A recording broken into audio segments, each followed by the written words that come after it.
অনেকেই বলে থাকেন যে আপনারা যে সরকার গঠন করেছেন সেটা কি আসলে বিপ্লবী সরকার, সেটা কি আসলে সাংবিধানিক সরকার?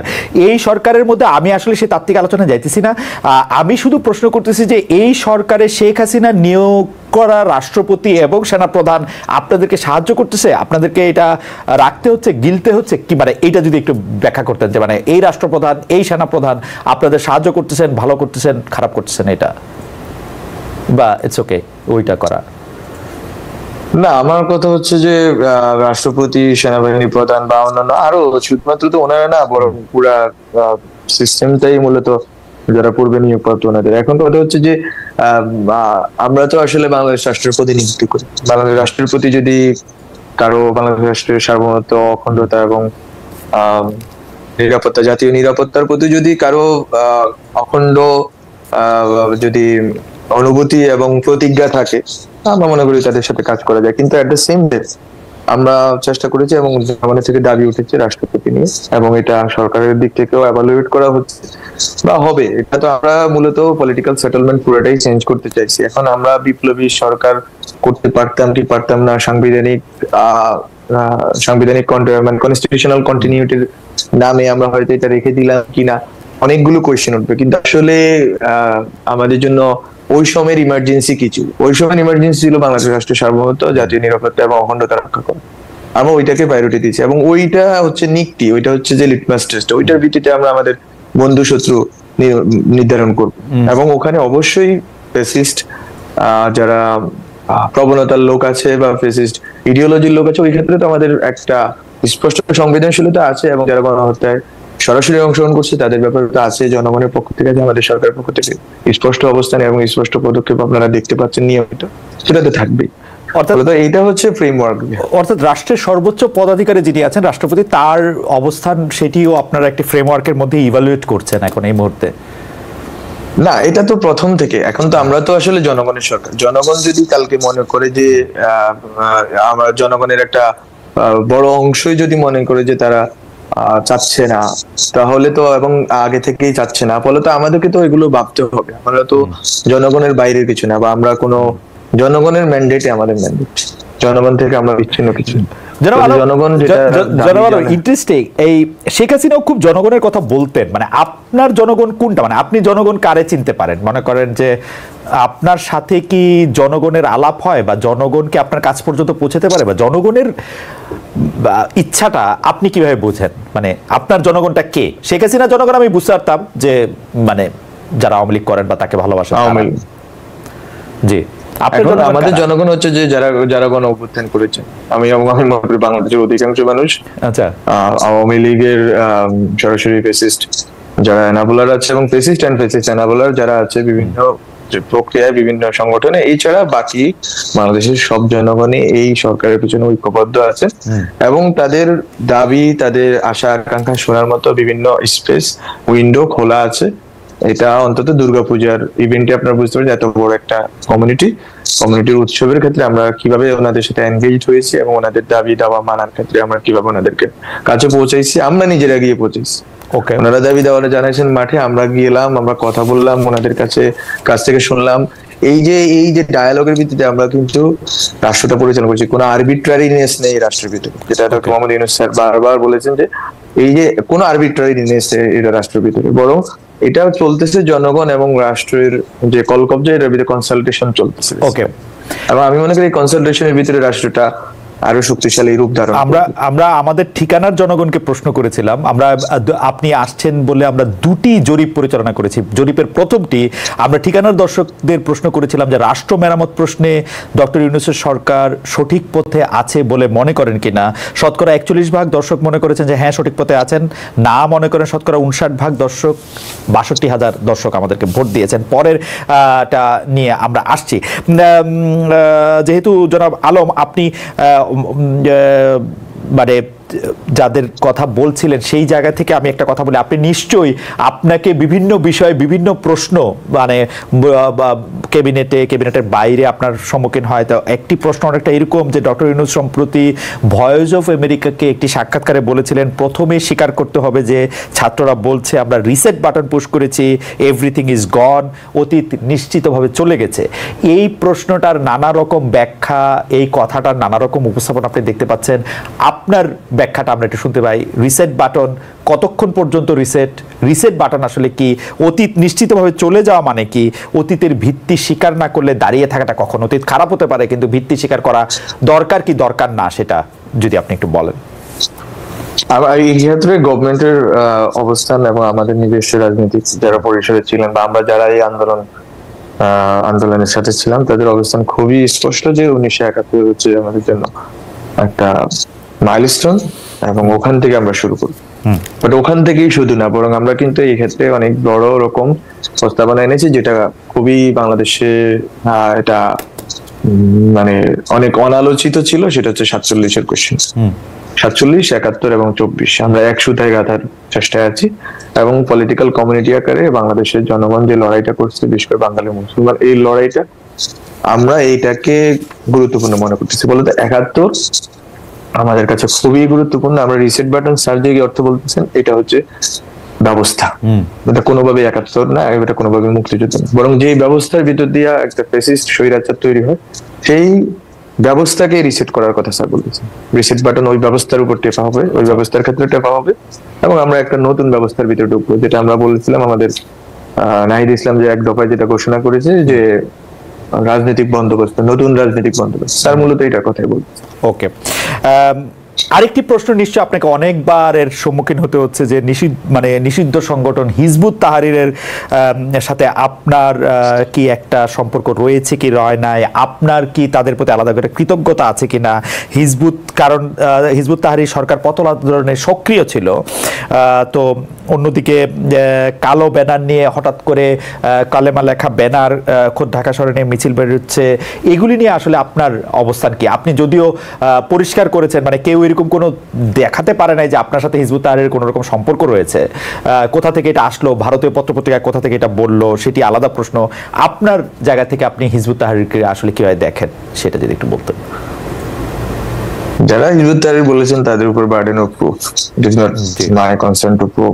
জি, আপনি ঠিক আছে, তারা আপনার ব্যাপারটা যদি নাও থাকে, হিজবুত তাহরিরের যেহেতু সরকার পতন আন্দোলনে সক্রিয় ছিল, আপনাদের কোনো কৃতজ্ঞতা বা আপনাদের কোনো দায়বদ্ধতা আছে? হিজবুত তাহরির রাজনৈতিকভাবে সংগঠন হিসেবে নিষিদ্ধ ছিল 5 আগস্ট পর্যন্ত এবং এখনো নিষিদ্ধ। এখনো নিষিদ্ধ, আইনত নিষিদ্ধ সংগঠন। এবং যদি হিজবুত তাহরিরের প্রতি কোনো দায়বদ্ধতা থাকতো তাহলে জামাতের আমির যেভাবে দাওয়াত পেয়েছেন 5 আগস্টে সেইভাবেই হিজবুত তাহরিরের যিনি দায়িত্বে আছেন, আমি জানি না, তাদেরকে চিনি না, কোনোদিনও তাদের সাথে আমার মুখ দেখাদেখি হয় নাই।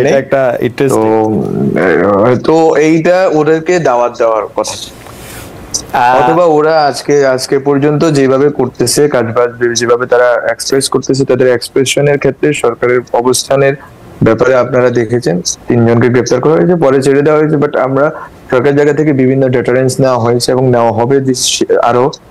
তো এখানে আসলে কোন রকম আন্ডার টেবিল কোনো এগ্রিমেন্ট নেই, কোনো কৃতজ্ঞতার বোধ নেই, বরং বাংলাদেশের জনগণের একটা বৃহত্তর অংশ যাদের বিভিন্ন অ্যাসপিরেশন আছে। কারো অ্যাসপিরেশন আছে বাংলাদেশ পুরাটা ইসলামী রাষ্ট্র হয়ে যাক, কারো অ্যাসপিরেশন আছে বাংলাদেশ অখণ্ড ভারতের অংশ হয়ে যাক, থাকতেই পারে। কারো অ্যাসপিরেশন আছে বাংলাদেশ থেকে চিটাগাং হিল ট্রেক্স আলাদা হয়ে যাক, থাকতেই পারে।